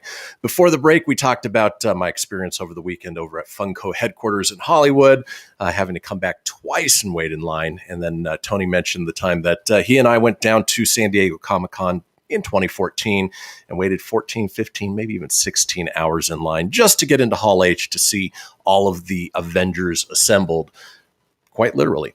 So that's what we want to hear is longest line you've ever waited in. Does it beat our 15, 16-hour marathon? Well, we want to know about it. Now, Tony, I assume you reached out to our usual group of folks to find out what they said. Anybody reply back? Yeah, got quite a few today, actually. So this is good. Right. And also, our payoff, we got to see a scene from Age of Ultron before that was ever released. So we saw the scene where Cap tried to lift the hammer and he got it up a bit. So we saw that way before. So that was definitely worth it. And real quick, was that the same year that the guy 2 rows behind us got stabbed in the eye with the pen? Oh, maybe. Yeah. It was. Okay. Yeah, it was. Yes. Yeah. I was like, I forgot about that. I was too jazzed. So our friend Jamie, she chimed in and she said, OMG, the DMV. I would literally pay someone to just go there for me. Every time I go, it is always an extremely long wait. And obviously we know DMV, you got to go there for the registration or the license. It's one of the two. And hey, I share the same sentiment with that. DMVs can be a pain. They can. There's no fun payoff at the end. There really isn't. You pay them to stand in that line. Shay chimed in. She said the DMV to get my damn license when I moved to Idaho. She didn't say how long she waited, but I can imagine if it's much like Jamie, it's hours upon hours. It's lengthy. I mean, it could ruin your damn day if you go at the wrong time, for sure. Oh, yeah. Make an appointment. This one will be up to our par. This is pretty dang close, actually, if not really, really close. Probably beats us. But Mike waited 15 hours for the Wii. He got there about 9 a.m. until midnight at the time when the Nintendo Wii dropped. He had a friend come hang out part of the time there. Everyone watched for everyone else in line. They kept a list of names. They kept it orderly, so you were able to get up and go. Lacey went, and she hung out with Michael half the day, but then couldn't do the rest and had to take off. So, that is one of the things. Back in the day, there was no such thing as pre-orders and all that stuff. And if you wanted the hot new system, man, you were camping out. You were hanging out, and you did by any means necessary to get that system. I remember waiting in a long line for the PlayStation 2 and was unsuccessful, but I didn't wait 15 hours. So, Mike, that's an Iron Man wait there, buddy. For sure. Stacy. Oh, I'm sorry. Oh, no, I was going to say, do you have anybody else? Oh, yeah. Stacy said Disneyland every time, always long lines, worth the rides, but always long lines. And I remember the longest Disneyland ride line that we waited in was that one year when Captain Evo was still at Space Mountain. I swear to God, that Space Mountain line didn't move. You and I stood out there it felt like ever, dude. Yeah, I think it was probably close to 2 hours. It was a long wait. Oof. Yvonne chimed in and said Minions at Universal Studios stood in line for an hour and didn't even get to ride the ride as it broke. True story. And you and I, Tony, actually in that regard had a opposite where they weren't even technically open yet. We were walking by and cast members or employees walked up and said, "Hey, you want to ride the new Minions ride?" And we walked right in, right on. Rode it before it was ever a thing. Yeah. Yep. I think we did it 2 or 3 times total. Yeah, it was good. I was hoping they were going to do that with the Velocicoaster, the Velociraptor one, because they took the walls down so you could watch it, and they kept running it, but no one ever got on. Not that I saw. Jenny Wink chimed in. There's a lot of participation today. See, it pays to reach out ahead of time, like early, and you get more. Jenny has the line on the way out of Burning Man. It took 14 hours. 14 hours to leave Burning Man. It was a nightmare. After being out there for so long, all you want to do is get home and shower. It took 14 hours to leave. Now, a line she waited to get into was at the Reno Rodeo. She went to the Jack Tent line, and because her friend Ben was in there trying to hit on all the hot young chicks, and she wanted to ruin his party. So her friend Morgan and her waited in this long ass line to talk to young people in there, young 20s, and we were in our mid 30s. One guy even asked if we were roommates, so we just laughed so hard. When we walked in, Ben was so shocked. He was like, F, Jenny and Morgan are here, which, by the way, Morgan was his babysitter. She works with Ben, and he's cocky and thinks he's so cool, and she loved the moment that they just ruined it. So it was well worth the long-ass line to do so. So, these are great. These are great stories, and I appreciate you all taking the time to message me back with your long line stories. So that is all I got today, which was actually quite a bit. So yeah. And along the lines of, leaving Burning Man, you and I, Tony, have been to numerous festival type shows, and leaving is always a pain in the ass. We would try, if there's a big band that we were seeing and we knew what the encore songs were, we tried to hit the parking lot during the encore so we could get out of there, because if you didn't, it could sometimes take 2 hours just to leave the park. It is a nightmare. Staying for the entire show. If you're not front row, dead center, and you're somewhere in the back, dude, get the hell out of there. They're like, you leave. We've left during many shows just to avoid the getting out of there, especially Red Rocks. Holy crap. Yeah. Magical place to see a show. Damn nightmare to get out of there. Holy crap. Yep. It's one way in, to get out of there. One way out. That's it. It's brutal. It's brutal to get out for sure. The other thing that reminded me is when you were talking about Mike waiting in line for the Wii. In 99, I was supervisor of a movie theater. And of course, that's when Star Wars Episode 1 came out. People were losing their minds that there were new Star Wars after 20 some odd years. And people camped out for days before that movie came out. There were tents pitched. There were people just, hanging out. And literally, I think 2 or 3 days before the movie came out. Being a supervisor, obviously I was also the projectionist, so able to cut the movie together, and I had to watch the movie in order to make sure that everything fit together the way it was supposed to. So I got to see it a couple days early, and I took great joy in leaving the theater and walking by people and saying, it was okay. That's nice. It's kind of a dick move, but it's still funny. It is, but it's fun. At least you didn't spoil the end, so that's good. I thought about, or at least dropping a fake spoiler just to get people upset. But man, I can't believe Obi-Wan dies in this one. Right? What? He just Little started. Qui-Gon. But, yeah. In any case, that was a lot of fun. But I would never sleep out for a movie for 2 to 3 days. Just ridiculous. It doesn't. Yeah. Would you do the Hall H line again? Like if there was something big, would you stand in a 14-hour line again? I would if we pre-planned properly. So maybe I agree. A blow-up bed, battery chargers, enough to put on your phones. See, back then there wasn't like the unlimited data plans. It wasn't like you could just sit and watch your phone. You could be on your phone, but there wasn't near as much digital like distract you at your fingertips. And exactly. It was tough, man. It's just, dude, taking your hoodie, like taking it off to use it as a pillow on that rock hard floor or ground in that park. Ouch. Yeah. And of course, my almost 10-year-old older body now would not be able to do that same thing. I'd luxury it up a little bit, and then obviously as we get closer to the front, designate one of us to run everything back to the hotel room, so that way we would stand in line there at the very end without those creature comforts, but enjoy the ones that we did have. Absolutely. So.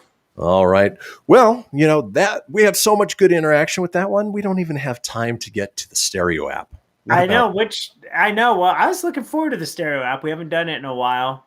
It's always fun to do, but it's one of actually my favorite segments. I love the radio app. So, but hey, I appreciate everyone's participation and all that good stuff. So thank you guys for always supporting and putting it out there for us. It's awesome.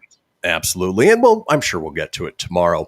In fact, after the break, we'll let you guys know what tomorrow's call-in topic is. So that way you can pre-plan as we would have at Comic-Con and let us know what you think. But with that being said, folks, that does it for the interactive portion of this show.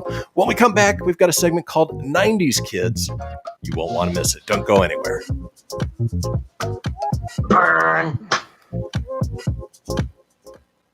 Okay, what are you wearing right now? Nothing. That's right. So mommy's going to teach you how to dress yourself. Underwear always comes first, name tag at the back, then pants, then shirt. Get the first button in the right hole or you have to start all over. Socks going first, then shoes, right on right, left on left. With shoelaces, just take the ends, cross them over, switch the loops. The rabbit goes down the hole, pull tight, and you're left with bunny ears. Got it? Why are your pants on your head? Most parenting is hard to do in just 2 minutes. But 2 minutes twice a day making sure they brush their teeth is easier, and it could help save them from a lifetime of tooth pain.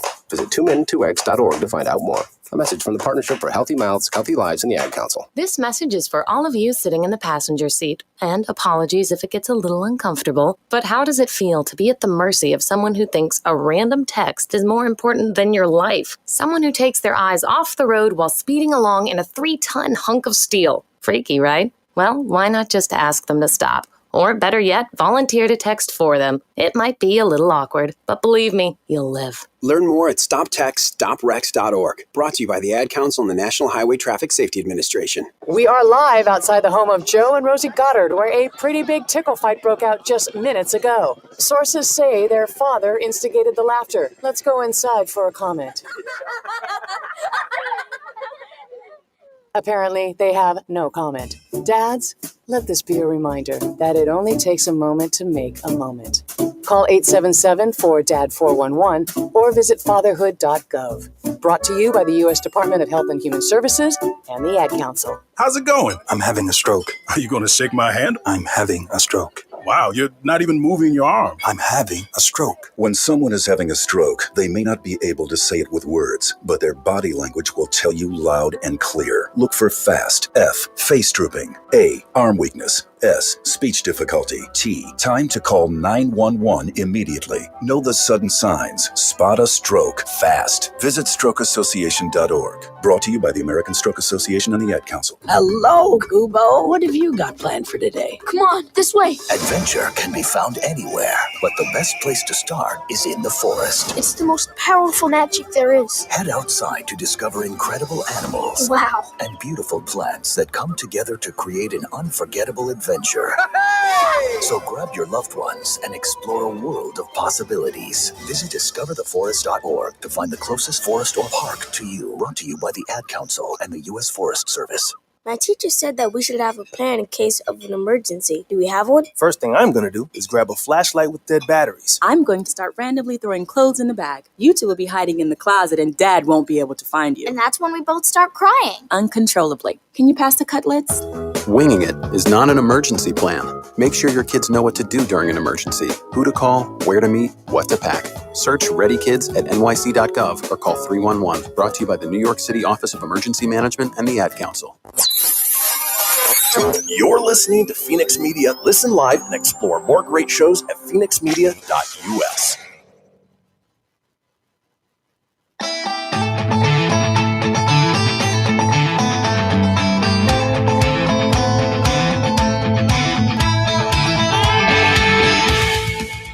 Get everything you need for the Kristian Fenix radio show over at phoenixmedia.us or on Facebook at facebook.com/Fenix Media Radio.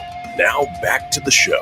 We are back, folks. This is the Kristian Fenix radio show. We've got a little thing we talk about a couple times each show. It is the Fenix Line, our 24-hour-a-day, 7-day-a-week voicemail line, giving you guys the opportunity to chime in on anything whatsoever, including our call-in topic of the day, which we just finished up. And if you want to do that, give us a call on the Fenix Line at 855-PHOENIX-RADIO. That's 855-FENIX-RDO or 855-336-4973 for the alphanumerically impaired. All we ask is that you keep it entertaining. We'll compile those together, put them out in a future show. Now, tomorrow's call-in topic is life's a roller coaster.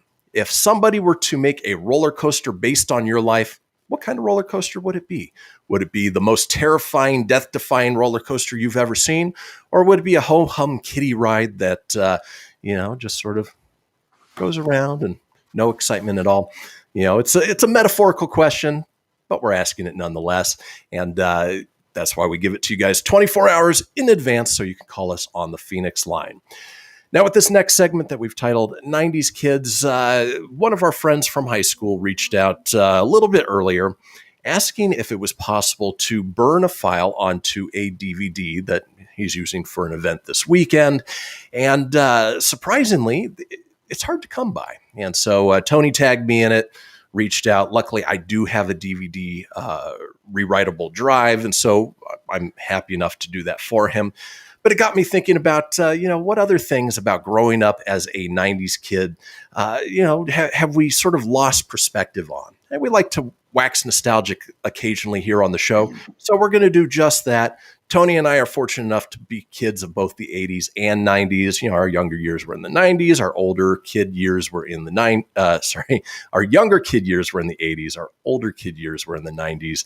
And it's always fun to look back and think about, oh yeah, I forgot about that. So with that being said, let's go ahead and roll on into our 90s Kids segment. And let's use Hold On to Your Butts. We'll use that one as our transition. So first one, the I Grew Up With No Internet starter pack. It's 4 pictures. Solitaire, Microsoft Paint, Minesweeper, and one that I totally forgot about but absolutely loved, Space Cadet 3D Pinball. Do you remember that one, Tone? I do remember that. Didn't play that one as much, though, because not all the computers had that. Mm-hmm. But definitely a lot of Solitaire and Minesweeper. A lot of that. I loved Minesweeper. That one was fun. That was always my go-to if I finished up a project early in computer lab. Solitaire was a little boring for me. Yeah. those were about the only 2 that ever worked. Now, when you go to the 80s, I remember playing a lot of Odell Lake and Oregon Trail. Those were the 2. Yeah. Oh, I miss those ones. Let's keep rolling on. We're talking 90s Kids. Hold on to your butts. waxing nostalgic as a 90s kid.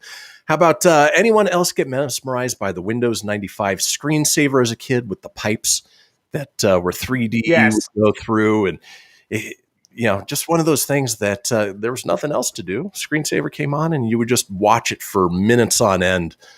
Just so you would do. It was always neat to just watch what the thing would do around the screen. You're like, oh, this is so cool. Let's keep rolling on. Talking 90s kids. Hold on to your butts. This one, 90s teacher. You aren't always going to have a calculator in your pocket. Me now. Of course, there's a meme of Leonardo DiCaprio from Django Unchained, that famous meme, him holding an iPhone, that cocky look on his face. Yeah, we've got calculators in our pockets. That was the thing. I do remember actually being told that a lot as a kid. Well, you better learn it because you're not going to have a calculator on you. It's like, well, not only will I have a calculator, but I will also have a device that tells me what the answer is if I just need to know without trying to figure it out, which in turn makes me kind of stupid. But it does. You ever notice like you still have the skills to do it the old school way, but you're like, it's going to take around about 2 years to get to that point. Just, hey Siri, what is this? Done. Exactly. That's all it is. Did she pop on for you?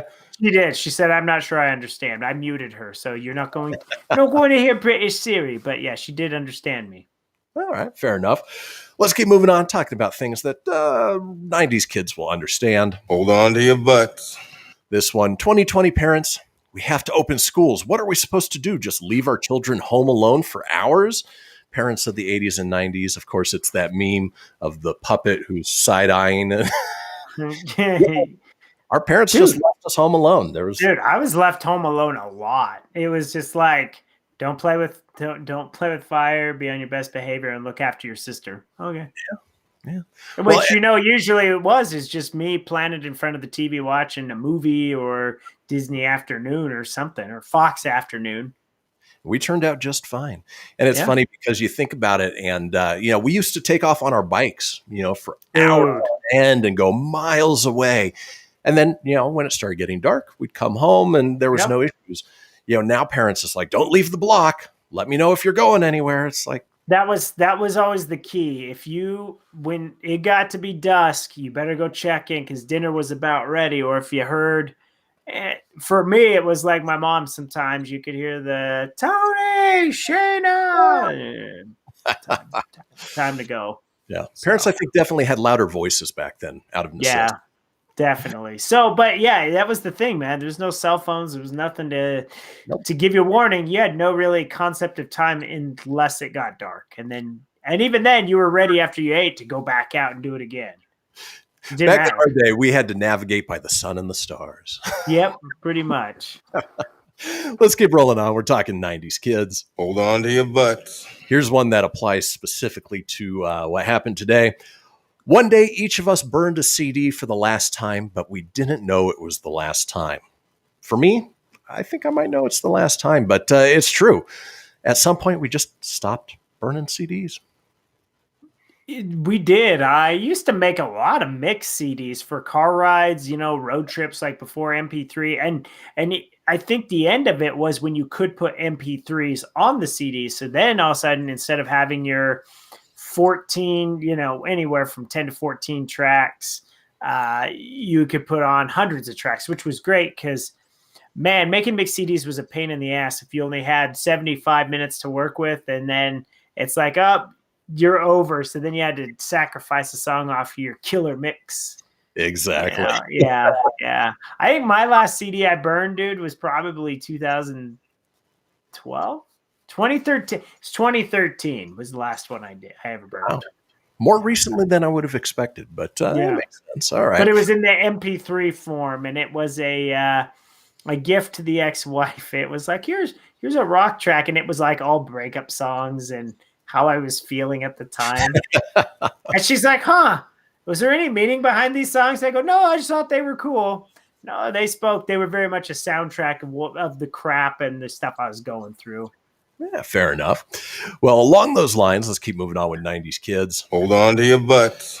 Here's a meme that you see quite often. It's a young girl helping a little old lady. And of course, next to the little old lady, it says, "I used to have a little fake cassette with a headphone wire to trick my car into playing an iPod." Dude. The girl says, "Sure, Grandma, let's get you to bed." Yeah. Dude, you remember the stupid little cassette thing you had to stick in there and it had the wire you would hook up your Discman to it? Like, because we were the initial cars didn't have CD players. So that was your thing. If you couldn't afford to go get a cool Pioneer system or an Alpine for your car, you had to stick the little cassette in there, which had that dumb wire. You plugged it in, and then you just prayed that it didn't skip. So I just want to give a shout out to Alan. I know you keep reaching out, buddy. I can't answer the phone right now, and I can't respond to the messages. But thank you for watching, buddy. I appreciate it. Yeah, and along the lines of praying that it doesn't skip, I even had one of those little spring shelves that you would put on your dash that you would stick the CD player on, so it sort of floated a little bit. That way, if you hit a bump, it would lessen the chance of it skipping. Yeah. Oh, man, I know. You had to be careful. Actually, the first really cool sound system I encountered was yours. It was at the Jeep that you had. Like, I hadn't heard Megadeth have bass. It was like, I think it's one of the first times we hung out, and you had Symphony of Destruction playing, and it was in your Jeep, and it just had you had a bass tube back there. It was killer sound for the time. So. Well, and obviously, doing what I do now, audio has always been a big part of my life. And of course, I always wanted to listen to the music the way it was intended to be heard. But let's keep rolling on. We're talking 90s kids. Hold on to your butts. This was always my favorite day in school, especially if you had a substitute teacher. They would wheel in that cart that had the TV on it, had the VHS player, and it was always the same cart with the strap over the TV. Oh, always. Loved those days. Absolutely loved them. You knew it was going to be, in hindsight, I remember it being kind of boring. I'm like, oh no, we got to watch a history video. Who would have known when you got older like that? You have an interest in it. You're like, oh, these are cool. Yeah. They're great. Granted, they're a lot better. So, or 3 Days of Roots. Yeah. Oh, those were awful. Or Anne and Green Gables. I remember we had to watch that. Oh, it was brutal.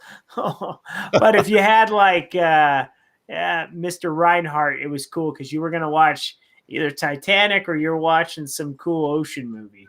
This was cool, man. I liked when Reinhardt busted it out. It was a good time. If it was other people, sometimes it was kind of sketch. You didn't know what you're going to get. Exactly. Let's keep moving on. Talking 90s kids. Hold on to your butts. This one. Before the internet, some dude in middle school would tell you that a kid from a TV commercial exploded from eating Pop Rocks with Coke, and you just go around believing it for the next 20 years. I think we all fell into that. Yeah, you just like, oh, we can't do that. Or what was the other one? The Pepto-Bismol and the soda. Like you couldn't give that to the pigeons or something. Yeah, no, it was the Alka-Seltzer tablets. Yes, that's what it was. I remember that being a big rumor thing. Never tried it, but I remember that being a thing. But the Pop Rocks and soda, totally remember that. Oh, yeah. And then finally, growing up as a 90s kid. Hold on to your butts. Parents in the 90s, don't sit too close to the TV. You'll damage your eyes. Kids in 2021, Oculus Quest, looking around. Oh, yeah. No truth to that whatsoever. No. But truth that I should have listened to my parents earlier was going to concerts. Like, my mom used to say, you might want to wear earplugs. I'm like, I'm not going earplugs. Horns up. Now we're paying for it. Oh, that definitely has an effect on things for sure. Exactly. That does it for this segment of 90s Kids. When we come back, we're heading into the final segment. For the end. Yeah. This is fast. Time for this day. Folks, do not go anywhere. We'll be right back. Vroom, vroom, car. This is Mario Andretti. You know me as a race car driver, but I'm also a Meals on Wheels volunteer. I've raced against the sport's biggest personalities, but I've never met more vibrant, amazing people than the seniors served by Meals on Wheels. You can make a difference by dropping off a hot meal and saying a quick hello. So, America, let's do lunch. Volunteer your lunch break at americaletsdolunch.org. This message brought to you by Meals on Wheels America and the Ad Council. People been saying to your friend, get a different face, and posting on their feed, they're super ugly. The things they say to them online are cruel and they're not true. So tell your friend, I'll stand up for you.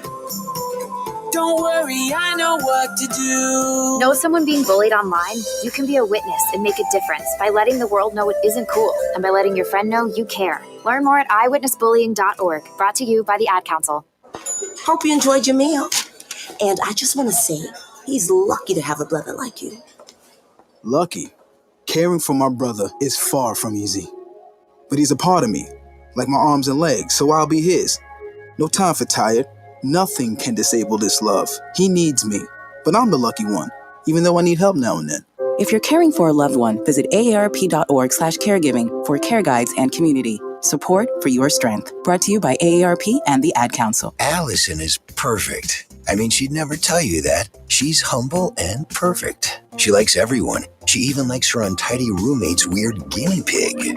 Allison, wait, are you texting and driving? Allison, no. That's the exact opposite of what I was just saying about you. Why, Allison? Why? Texting and driving makes good people look bad. Visit StopTextStopWrecks.org. Brought to you by the National Highway Traffic Safety Administration and the Ad Council. I'm Paul George of the Indiana Pacers. When I was 6, my days were spent playing basketball. When I was 6, my dream was to make it to the NBA. When I was 6, my mom had a stroke. So I want you to learn to spot a stroke fast. F-A-S-T. F, face drooping. A, arm weakness. S, speech difficulty. T, time to call 911. I'm Paul George. Spot a stroke fast. Visit strokeassociation.org. Brought to you by the American Stroke Association and the Ad Council. My name is Lola Silvestri, and I'm going to be 95 this year. I was very independent. I fell, and I had to have Meals on Wheels. America, let's do lunch. 1 in 6 seniors faces the threat of hunger, and millions more live in isolation. Drop off a hot meal and say a quick hello. Volunteer for Meals on Wheels by donating your lunch break at americaletsdolunch.org. This message brought to you by Meals on Wheels America and the Ad Council. You're listening to Fenix Media. Listen live and explore more great shows at phoenixmedia.us.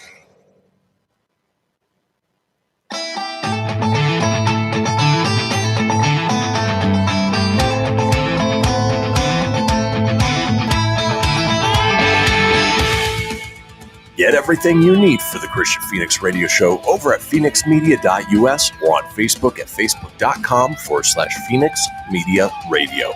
Now back to the show. Well, folks, we did it. We made it to the final segment of this episode of the Kristian Fenix radio show. But if you missed a portion of the show or you want to go back and catch up on any of the previous shows, it's easy enough to do so. Head over to phoenixmedia.us, click on the show's link, scroll on down to the Kristian Fenix radio show.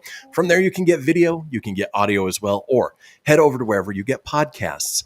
Apple, Google, Stitcher, Spotify, Anchor Breaker, TuneIn, iHeart, Doozer, Dozer, Geezer, Gozer. Are you a god? No, God! No, God, please, no! No! Fitting. No! We talked Steve Carell. Boy, he just keeps going on. Nice. Yeah, I figured it was fitting since it was a Michael Scott kind of day. I had to get him in somehow. So Love it. While you're there, folks, be sure to subscribe. That way you always have the latest episode. Leave a review. Let us know what you think. And tell your friends, because why, Tony? Sharing is caring. I just have to say, too, when you go back and watch The Office, that particular episode where that's from is hilarious because he has that ongoing thing with the HR guy, Toby, and he hates Toby. And it just that made me think back of that episode. Just there's some funny stuff on there. All right. I'll have to go back and watch it. Maybe we'll watch it together and we'll have discussions or something. I don't know. I'd like to go back and watch it too. I haven't seen it in a long time. Fair enough. I like it. Well, folks, being that this is the final segment of the show, we like to drop a little knowledge on you, hopefully make you laugh at the same time. It is time for This Day in History. Crossing the globe for the stories that turn the world on its head. It's This Day in History with your correspondent on the beat, Kristian Fenix. Thanks, Siri. Much appreciated. Let's go ahead and kick things off with this day in 1775. Patrick Henry proclaims, "Give me liberty or give me death," in a speech in favor of Virginian troops joining the U.S. Revolutionary War. Something I'm sure we have all heard at some point in our life. Absolutely. Excellent. Moving on, this day in 1808, Napoleon's brother Joseph takes the throne of Spain. I wonder if he celebrates the same way that Napoleon does, by getting a Piggly Wiggly trough down at the local Farrell's. Excellent! You always know when it's coming, Tone. You say Napoleon, you know what's coming around. It just also reminds me of my ex-girlfriend's sister's dog. The dog's name was Champ, and they called him Champolion the Napoleon. What I find funny is that you have Napoleon Bonaparte and his brother Joseph. Yeah. My name's Napoleon Bonaparte. What's yours? Joseph. Right. Apparently, that's cool. That's a cool name, Joseph. It's cool. Parents gave up on a cool name. And apparently he talks like Dr. Evil, too. Right. I just think if more bad people talk like Dr. Evil, life would just be great. Oh, and it'd be easier to identify them, too. So yeah. I'm going to need you to really get out all the product tonight. I'm not messing around here. I'm going to need you to double stack things. They need to be out on the floor. Just no bueno. It'd make bad bosses better, I'm telling you. There you go. Well, you know who's not a bad guy? This day in 1857, Elisha Otis installs his first elevator at 488 Broadway in New York City. Of course, anytime you look at most elevators, they are made by the Otis Elevator Company. Again, that is true. Still not sure I'd want to be the first one to ride in that elevator. No, well, and I thought his name was Alicia, so I'm glad you clarified it was Elisha, and he has a little girly haircut. Yeah. He has a wicked ass good man beard, like it's very manly. He's got a bad beard, yeah. But man, his haircut is very girly. It's like Little Debbie, like the little snack cake chick.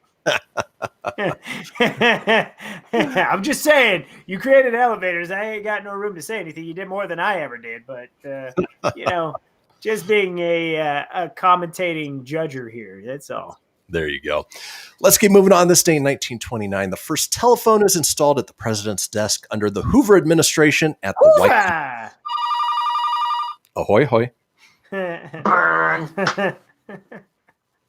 so glad that that's not what they decided to go with as far as answering. I like ahoy, hoy. It's Mr. Burns, man. Ahoy, hoy. Let's move on. This day in 1931. Indian independence fighters Bhagat Singh, Shivaram Rajguru, and Sukhdev Thapar are hung after conducting an assassination and a bombing. Their request to be shot by a firing squad is refused. Fatality. BSSR and ST, man. What a way to go. I'm not saying their names. Those are too hard. Yeah, those were tough ones. I'm proud of you. You did, but BS there, he looks like he's going on the Jungle Cruise. Like he's ready to go. He's ready to go cruising on the Jungle Cruise. I wonder if he's ever seen the backside of water. I hope so. Let's keep going. I'm looking forward to seeing that with The Rock and Emily Blunt this year. That could be fun. This day in 1936, physician Joseph G. Hamilton injects a leukemia patient with a sodium radiostope.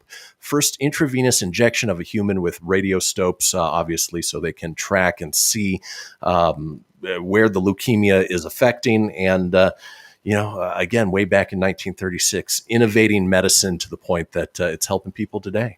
Yeah. Hey, kudos to Joseph Gilbert Hamilton. I mean, that's his physician. I don't want to stick anything in me. That guy's frightening. I've come here to give you a shot of leukemia needles. Like the dude freaks me out. He looks like something out of a horror movie I'd review on Jimmy's show. Pop Culture Gaboom. Check it out. KMBC.org Sunday nights. Shameless plug. This day in 1938, Judge Kennesaw Mountain Landis, that's a hell of a name, frees 74 St. Louis Cardinals minor league players. Frees them from what? I don't know. I would say if it was 2021, frickin' the Momforts, they released Nolan Arenado to the Cardinals for free. Go figure. Full circle. Yeah, that makes no sense. And you're right. What a name. Kennesaw Mountain Landis. He doesn't look like happy, does he? He looks kind of pissed off. A lot of people back in those olden times didn't look all that happy. You look like you gotta take a dump. Let's move on. This day in 1945, the Swallow Sidecar Company, headed by William Lyons, agrees to change its name to Jaguar, or if you're British, Jaguar. Jaguar. Hey, hell of a name change right there. Could you imagine? What kind of car do you drive? The Swallow. No, it sucks. No, it swallows. Bet it does. I probably should have said that joke. It's a family show. This day in 1973, the U.S. collectively cried when Yoko Ono is granted permanent residence in the U.S. That's right, Kristian. I'm your favorite lady here. I'm a musician. I don't know what kind of... I smoke crack. One of these days, I'm going to pull up one of her songs just so people can share in my misery of Yoko Ono. I'm going to have to YouTube. I don't know how she talks. I just tried to think of Dr. Cracky and not go super Asian and get offensive. So, that's for Yoko's thing. All right. Oh. Moving on, this date in 1979, Larry Holmes TKO's Osvaldo Ocasio in 7 for the heavyweight boxing title. Never heard of Oskio. I've heard of Larry Holmes, though. Down goes Ocasio. Moving on, this day in 1994, I never knew this happened, but Howard Stern formally announces his libertarian run for New York governor. You know, Howard Stern of WNBC. WNBC, not to be accused with KNVC. I'm was plugging the hell out of pop culture boom today, aren't I? I know Jimmy will appreciate it. All right. And then finally, in this day in history, this day in 2007, after some initial hesitation, Emma Watson signs on to appear as Hermione in the final 3 Harry Potter films. So glad she did. It just rounds out. It wouldn't have been the same if she wasn't there. No. And they would have had to recast it. It would have been strange. It would have been weird, but great movies nonetheless, mostly because of her inclusion in it. Yeah, she was awesome. I actually, you know what I just watched the other night was This Is the End, that Seth Rogen one, and how they all play themselves. Just the fact that Emma Watson played herself was great, and I like that they could poke fun at Hermione and all that on there. Yeah, that was. I've been waiting for that to pop back up on streaming services. So well, don't worry, it's on the old Vudu, buddy. You can check it out. All right, and then finally, before we head out for the day, let's run down some of today's holidays, shall we? Where we talk about the things that we like to celebrate. For instance, today is American Diabetes Association Alert Day. Be alert. Be careful. It is Cuddly Kitten Day. I like little kitties and they cuddle with me, little kitties. Along the same lines, it's also National Puppy Day. Even better. I'll cuddle with a puppy over a kitty. It is National Agriculture Day, if you like those cows. It is National Chia Day. Ooh, get yourself a baby Yoda chia. It is National Near Miss Day. I've always had a problem with that phrase because a near miss would be a hit. Yeah. Doesn't make any sense. It is National Melbatose Day.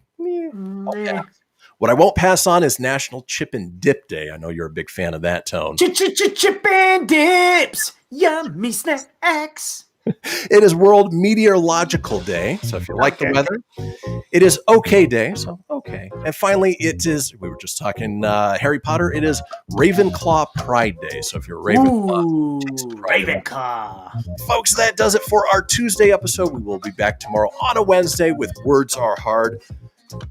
Enjoy the rest of your Tuesday. We will see you all then. Peace. Ooh.